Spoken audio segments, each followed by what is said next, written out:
Good afternoon. I thought it was appropriate that I make one of these videos to have a discussion about a number of things regarding gas and oil. You all heard my rant in which I apologized for thinking that this was really all a matter of shortages. Well, now a study has come out funded by the Federal Reserve Bank of Dallas, Texas, which reinforces my concerns quite well. This study was of oil executives, a conservative bunch at best. But yet, even in this conservative bunch, only 10% attempted to blame government or Biden or whatever for present gas prices and so forth. The overwhelming majority blamed investors. You see, factually, doesn't matter whether I like it or not, Biden has given almost at this point 1,000 more oil and gas leases to companies, or sold them to them, than did Trump.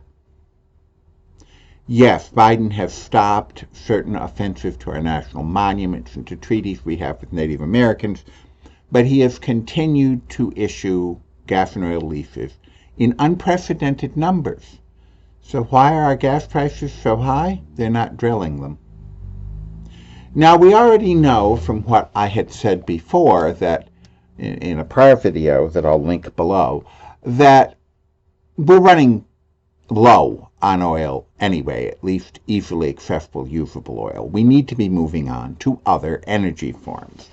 But setting that aside completely, regardless of that, if you would, companies are collecting huge numbers of oil and gas leases and not using them. And from this survey, which I will link below, from the Federal Reserve Bank of Dallas, the reason they're not being utilized, the reason they haven't even uncapped wells that were capped during the pandemic, is because investors are insisting that they don't want the companies to put the amount of resources necessary into uncapping wells, into digging new wells, etc., but instead want them to keep the same number of wells to, they don't say this outright, but it's obvious, to produce artificial scarcity and drive up prices. Now, at this point, the oil companies are showing the most profit they've shown in years. And that profit is being driven by higher prices on gasoline. Now, note, even when gas or oil dropped back down to $90 a barrel a couple of weeks ago, gas prices barely budged. Why is that, you ask? Because the people who are making the decisions, the investors whose money this is, don't want them to budge. They absolutely do not want them to budge. They want them to stay right where they are. So even the minuscule drop that occurred was not to the investors' liking. Drilling more oil is not to the investors' liking. And of course, it goes without saying, using alternatives, particularly the things that are coming out in the scientific world on oil, gas, and energy right now are remarkable. And they're keeping it as quiet as they can. For example, did you know that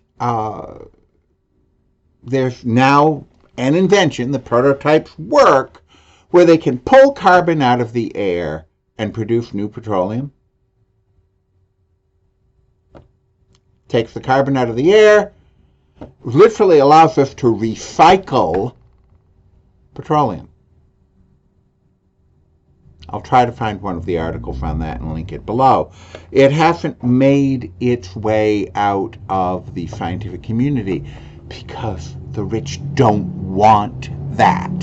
They want each one of you, the oil investors primarily, want each one of you to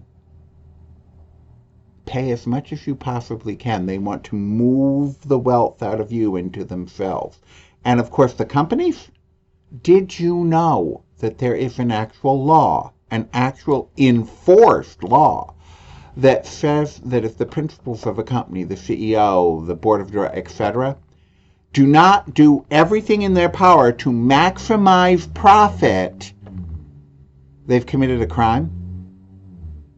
Their duty to maximize profit to the investors is not just an expected behavior within the industries.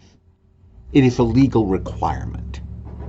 A legal requirement that if they fail to engage it can result in huge fines, can result in them being removed from their positions to become permanently unemployable in any industry, because that tiny group of people who control the primary investments care nothing.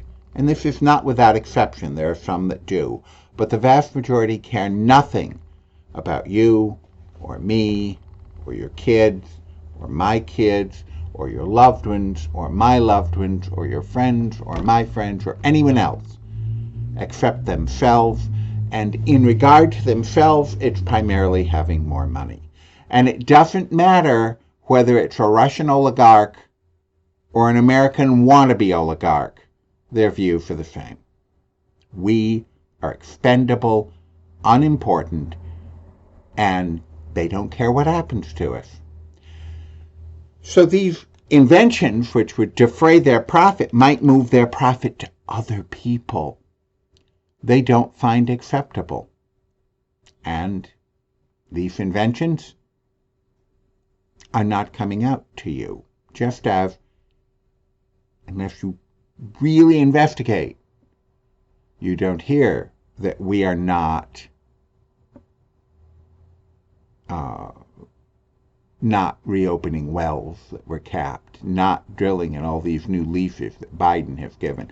It is convenient for a small body of politicians to blame the administration. It is convenient because those politicians also don't care about you or me or our children or friends. It is convenient because they know that a certain number of people will not look deeper, that a certain number of voters find a soundbite to be all they have the time to comprehend. So, saying that, shutting down the Keystone XL pipeline, which most of them confuse with the Keystone pipeline, is why we have high gas prices, and ignoring the fact that globally gas prices are up enormously. That in, for example, the Philippines, a third world country, gas is well over $5 a gallon USD. Ignoring the fact that these costs are up for everyone.